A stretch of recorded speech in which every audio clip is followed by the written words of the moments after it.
Bom dia, boa tarde, boa noite a todos. Sejam bem-vindas e bem-vindos a mais um episódio do Projeto Extraordinário. O Projeto Extraordinário é o espaço onde eu abordo temas que irão ajudar na prevenção de doenças crónicas.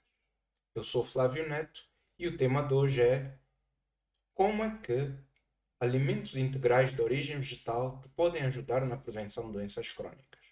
Muito importante realçar, antes de mais, que nada do que vai ser abordado neste episódio ou noutro episódio do Projeto Extraordinário deve ser considerado como um conselho médico. Mais importante ainda é que nada do que vai ser dito aqui deve ser considerado como uma imposição, ou seja, como uma obrigatoriedade de vocês aplicarem aquilo que eu digo. Nós, seres humanos, por natureza, somos rebeldes, ou seja, historicamente, nós sempre nos opomos a ditaduras, tiranias, à opressão. E, naturalmente, quando algo nos é imposto e não parte da nossa própria iniciativa, normalmente é a receita para o fracasso. Nós, de forma inconsciente, combatemos tudo aquilo que nos é imposto, que nos é ordenado, que nos é obrigado a fazer. Tudo que não parte da nossa iniciativa, de forma inconsciente, nós criamos mecanismos de defesas e combatemos aquele princípio, aquele hábito. E eu estou a falar disso, pode parecer estranho, mas é muito importante que qualquer mudança de hábito, antes de aplicarem no vosso cotidiano, contactem os profissionais de saúde.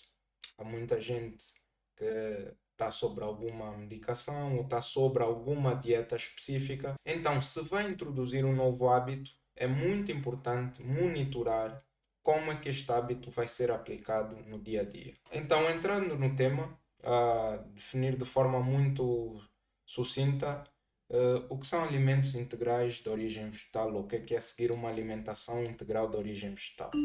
De forma muito simples, seguir uma alimentação integral de origem vegetal é seguir uma alimentação onde se maximiza o consumo de produtos de origem vegetal, ou seja, legumes, frutas, grãos, grãos integrais, e se minimiza ou reduz completamente o consumo de alimentos de origem animal, como carne, peixe, ovos, laticínios, e minimiza-se, elimina-se de preferência todos os produtos ultraprocessados, como refrigerantes, os produtos ultra fritos, os alimentos, se chama normalmente do fast food, que têm uma grande densidade calórica e pouca densidade nutricional. E dentro deste grupo de pessoas que seguem este tipo de alimentação, existem, vamos dizer, vários subgrupos, que às vezes cria alguma confusão quando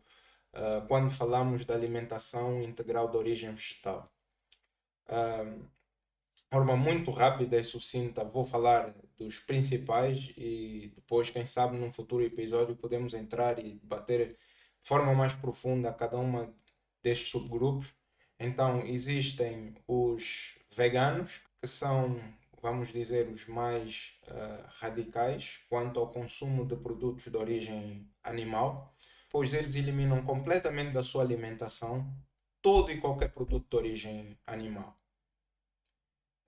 Em alguns casos, inclusive, existem veganos que, para além dos alimentos de origem animal, deixam de usar todo e qualquer produto, seja ele vestuário, produtos de higiene, produtos de limpeza, tudo que esteja relacionado com origem animal é completamente eliminado da vida do vegano. Depois existe o segundo, vamos chamar subgrupo, que é um subgrupo muito abrangente, que é dos vegetarianos, pois dentro dos vegetarianos nós vamos encontrar três principais subgrupos, que são os ovo-lacto-vegetarianos, ou seja, são pessoas que deixam de consumir peixe, carne, frango, mas consomem ovos e laticínios. Depois existem os ovo-vegetarianos, que consomem apenas ovo e os produtos vegetais, depois os lacto-vegetarianos que consomem laticínios, mas não consomem ovos. Eu individualmente não gosto destes rótulos, porque quando nós falamos de sou vegetariano, sou vegano, há um foco muito grande naquilo que nós não comemos.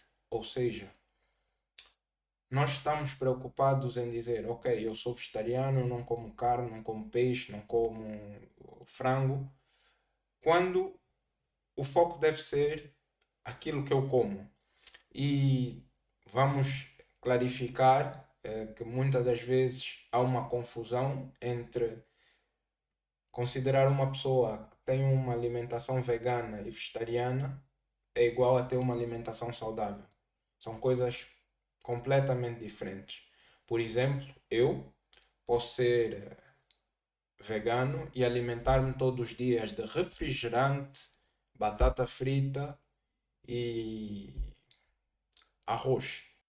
Então, para mim, é muito mais importante quando falamos numa alimentação saudável, falar numa alimentação integral de origem vegetal. Então, o princípio é maximizar o consumo de produtos integrais de origem vegetal e minimizar o consumo de produtos de origem animal e os produtos altamente processados. No entanto, é preciso fazer uma clarificação muito importante. Nem todos os produtos processados são produzidos da mesma forma. No dia a dia, nós utilizamos vários produtos processados, como grão, massa, feijão, produtos enlatados e até algumas leguminosas integrais foram processadas até certo ponto. Os alimentos processados muitas das vezes simplificam a nossa vida e facilitam o acesso muitas das vezes a produtos com muita densidade nutricional que de outra forma seria muito difícil ou quase impossível nós termos acesso. Agora alguém pode me perguntar, mas Flávio, foste tu que disseste que nós não devemos consumir produtos ultraprocessados e processados e agora estás a dizer que temos ou podemos consumir produtos processados? Em que ficamos? Ou consumimos, não consumimos? Existe uma regra bem simples para clarificar essa situação que pode parecer confusa inicialmente. Como diz o Dr. Michael Greger, que é das maiores vozes quanto ao tipo de alimentação, a qualidade de alimentação que nós devemos, como seres humanos, consumir. A definição dele, um alimento processado aceitável, é aquele ao qual não foi adicionado nenhum produto ou nenhum elemento que nos prejudica e não foi retirado nenhum elemento que nos beneficia. É importante terem atenção que existem algumas empresas que também, por vezes, mesmo nos produtos, vamos considerar mais saudáveis, podem introduzir alguns elementos, principalmente o sal e o açúcar, que são em excesso são nocivos para a nossa saúde. E então nós, quando estamos a fazer a escolha desses produtos, temos que ter alguma atenção ao rótulo e ter atenção se foi adicionado sal ou açúcar. Isso também é importante no nosso próprio seio familiar, no seio das pessoas mais próximas. É importante às vezes clarificar por que é saudável nós consumirmos, por exemplo, um legume e não tão saudável consumir um pacote de batatas fritas ultraprocessados. E antes de mais, é um dos grandes exercícios que eu tento fazer nesse espaço é clarificar e não proibir. Acredito que todos nós temos a liberdade de tomar as nossas decisões, mas é importante tomar decisões com base em alguma informação. É importante tomar decisões com alguma clarificação por trás. Então, muitas das vezes também quando nós próprios estamos a falar para algum familiar ou falar com os nossos filhos, é importante clarificar por que devemos fazer uma opção e não a outra. A clarificação antes da proibição. É muito importante deixar isso claro, pois somente desta forma é que se irão criar hábitos duradouros.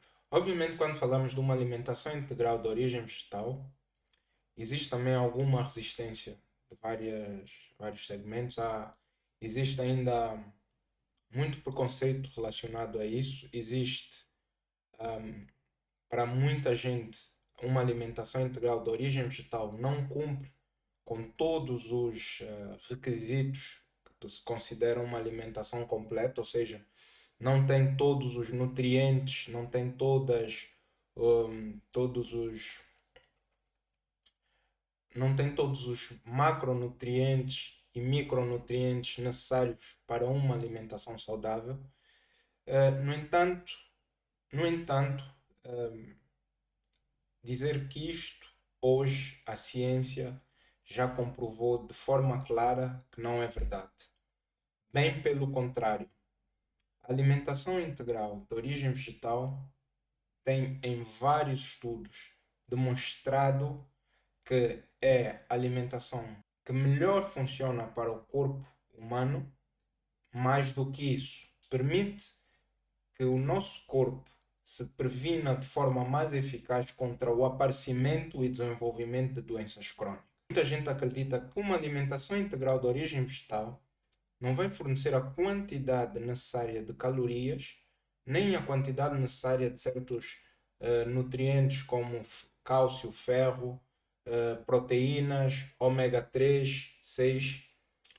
Uh, no entanto, como disse anteriormente, a própria OMS já reconheceu que efetivamente há benefícios de seguir esse tipo de alimentação por vários motivos, e um deles é a prevenção de doenças crónicas. Existe uma enorme desinformação relacionada a este assunto, principalmente pelo facto que, quando se realizaram os primeiros estudos, as comunidades onde havia prevalência de consumo de alimentos integrais de origem vegetal eram comunidades, vamos dizer, extremistas, onde dentro dessas comunidades não se aceitava qualquer consumo de alimentos processados, não se aceitava, em casos mais extremos, inclusive, assistência médica e medicamentosa, e obviamente que dentro dessas comunidades surgiram carências que resultaram em algum preconceito quanto a esse tipo de alimentação até hoje.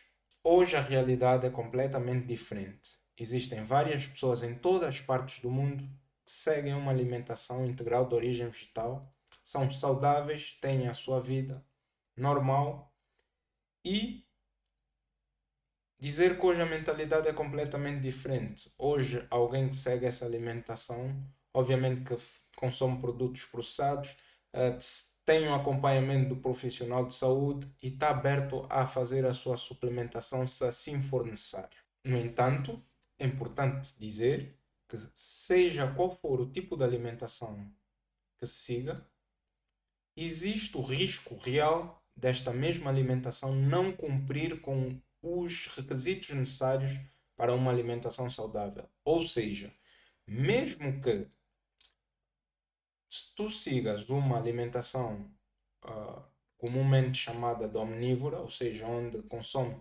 todos os alimentos de todos os grupos alimentares, sejam eles vegetais, sejam eles de origem animal, que é o que a maior parte da população mundial faz, podem existir carências e podem existir necessidade de suplementação.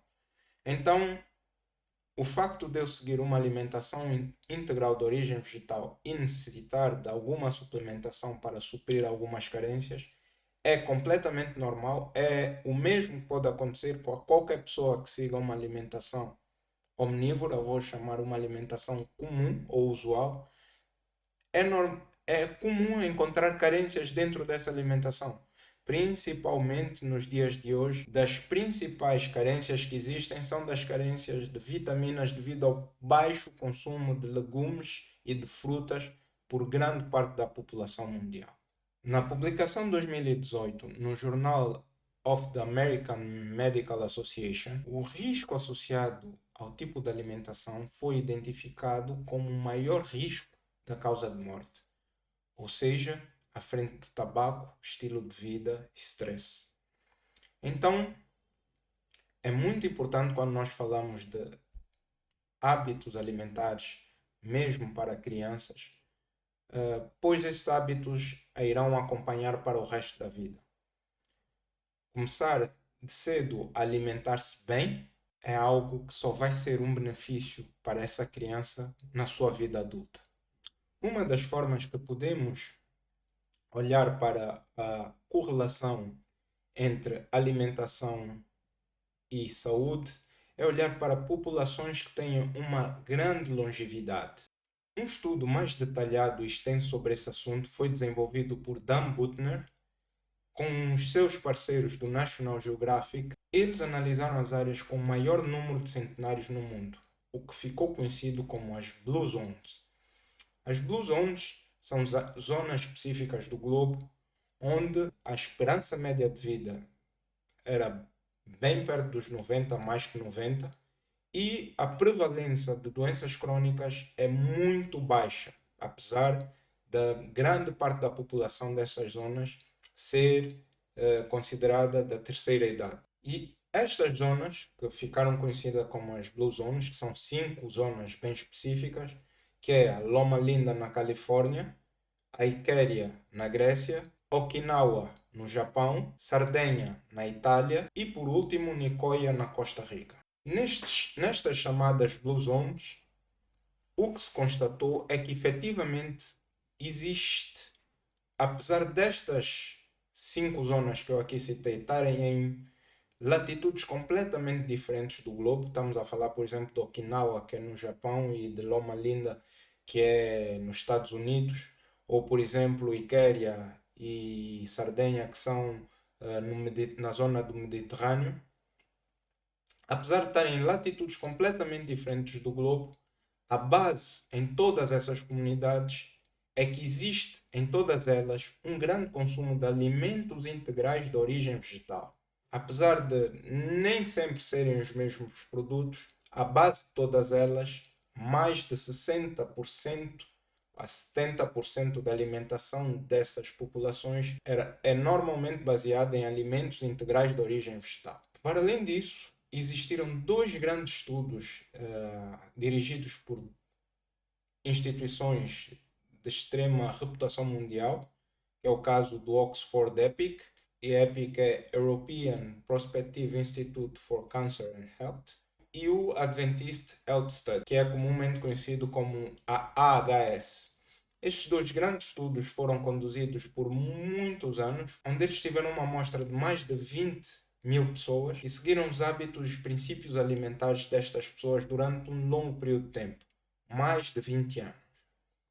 Quer num ou noutro estudo, é que efetivamente o facto de as pessoas consumirem ou seguirem uma alimentação mais rica em alimentos integrais de origem vegetal tem uma ligação ou tem uma relação direta com a incidência de desenvolvimento e aparecimento de doenças crónicas.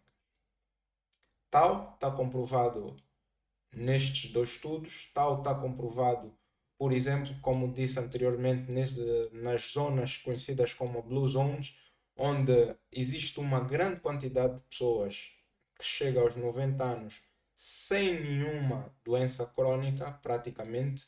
Estou a falar de doenças cardiovasculares, sem cancro. Estou a falar de alguém de 90 anos que não tem nenhuma doença cardiovascular, não tem nenhum cancro, não sofre de demência. É algo que nos dias de hoje é quase impensável pensarmos em alguém de 90 anos que não tem que não tem nenhuma dessas doenças. Mas nestas comunidades, efetivamente encontra-se um grande número de pessoas nessa situação. Pode surgir a questão, e surgiu, obviamente, todos os pesquisadores fizeram, que as pessoas que habitam nesta zona têm menor predisposição genética a desenvolver doenças crónicas. Ou seja, as pessoas que são daquelas zonas teriam menores probabilidades de desenvolver doenças crónicas porque têm uma genética que não permite que elas se desenvolvam tão facilmente. Realmente essa questão, muita gente pôs, se calhar essas pessoas têm efetivamente uma predisposição genética, vamos dizer, mais forte do que o normal e então é mais difícil elas contraírem uma doença crónica. Mas comprovou-se que efetivamente este argumento não é válido, porque assim que qualquer cidadão saísse dessa comunidade e fosse viver num outro local, que não aquele, que tinha hábitos alimentares e seguia hábitos alimentares daquele que tinha na comunidade, esta pessoa, a grande parte destas pessoas, desenvolveu uma doença crônica. Então, na verdade, o que lhe garantia, vamos dizer, uma certa defesa ou maior probabilidade de não desenvolver uma doença crônica era, na verdade, os hábitos alimentares que ela seguia dentro da sua comunidade. Também é importante salientar que dentro dessas comunidades, normalmente são comunidades onde existe ou muito trabalho, vamos dizer, físico, porque as pessoas vão pastar os seus animais, as pessoas têm pequenas, o que nós comumente chamamos de lavras. Existe uma ligação à comunidade muito grande, é visto como família, então há um bem-estar, uma sensação de felicidade e de pertencimento, que tudo isso também contribui de forma positiva para o bem-estar da pessoa e, obviamente, diminui as probabilidades de desenvolvimento e aparecimento de doenças crônicas. Então, como vocês podem ver, efetivamente, quando nós aumentamos o consumo desses alimentos, há provas científicas, há resultados de várias pessoas que efetivamente há uma diminuição e há uma menor prevalência de doenças crónicas. No entanto, existe o risco de muita gente assumindo, oh, ok, agora que eu sei que efetivamente esses alimentos são melhores para a minha saúde, eu vou cortar tudo e vou passar a seguir passar a consumir única e exclusivamente esse tipo de alimento. Por regra, o extremismo nunca é a melhor alternativa quando nós falamos de hábitos alimentares. Por regra, há pessoas que efetivamente conseguem fazer essa transição de forma agressiva, vamos assim dizer, mas normalmente a forma mais eficaz a forma para o hábito ser duradouro é importante que seja feito de forma paulatina, ou seja, é criar, por exemplo, hoje o consumo de fruta semanal são de 5 frutas. É dizer, ok, vamos passar a consumir 7. Se nós temos 5 refeições na semana que são integralmente de produtos de origem animal, se nós conseguimos passar para 4 ou para 3, já é o primeiro passo. Então, é nós principalmente começarmos a nos habituar com a ideia de fazer a transição, começamos a fazer esta transição, isso obviamente se for a vossa vontade, se for a vossa decisão de o assim fazer, é dar tempo ao tempo. Claro que esta premissa não serve para pessoas que estão numa situação já mais de alguma doença ou têm alguma necessidade, ou são pessoas obesas que têm realmente a necessidade de fazer uma intervenção drástica e tem que ser tudo ou nada. Mas para a maioria de nós, por vezes, isso vai depender de cada um de nós, vai depender da jornada individual, vai depender da jornada individual de cada pessoa, de como ela pretende ou não fazer a introdução de novos hábitos alimentares no seu cotidiano. Mas o conselho que eu deixo é que se vais fazer, é fazer uma análise de como seria a forma que para ti mais facilmente este hábito tornaria-se rotina. Pois muitas das vezes quando nós traçamos uma meta muito ambiciosa, e o que é importante, mas quando falamos de alimentos e nós, por exemplo, dizemos, ok, a partir do próximo mês eu vou deixar de comer carne. Pode ser frustrante porque se nós assim não conseguirmos e falharmos essa premissa, vamos nos desincentivar e efetivamente até podíamos começar a reduzir, que já é muito bom, abandonamos e dizemos, ok, eu não consigo, isso não é para mim, e efetivamente desistimos de fazer qualquer mudança. Então, se começarmos a fazer uma mudança de hábito, é importante que seja feita para a maioria das pessoas de forma paulatina. E para terminar, como eu defendo, todos nós, todos nós, na minha opinião, temos de ser pessoas habilidosas alimentares. Porque para mim, porque para mim, comer é efetivamente uma necessidade de todos os seres humanos. Mas comer inteligentemente é uma arte. E essa arte surge com o hábito e com as nossas próprias escolhas. O objetivo, no final do dia, é que alimentar-nos saudavelmente seja tão natural como respirar. Muito obrigado por ter assistido mais esse episódio. Estarei aqui brevemente, como me comprometi, a trazer outro tema ou outro princípio, ou aprofundar alguma coisa que nós vimos de forma muito rápida no episódio 2. Desejo, acima de tudo, muita saúde e estamos juntos.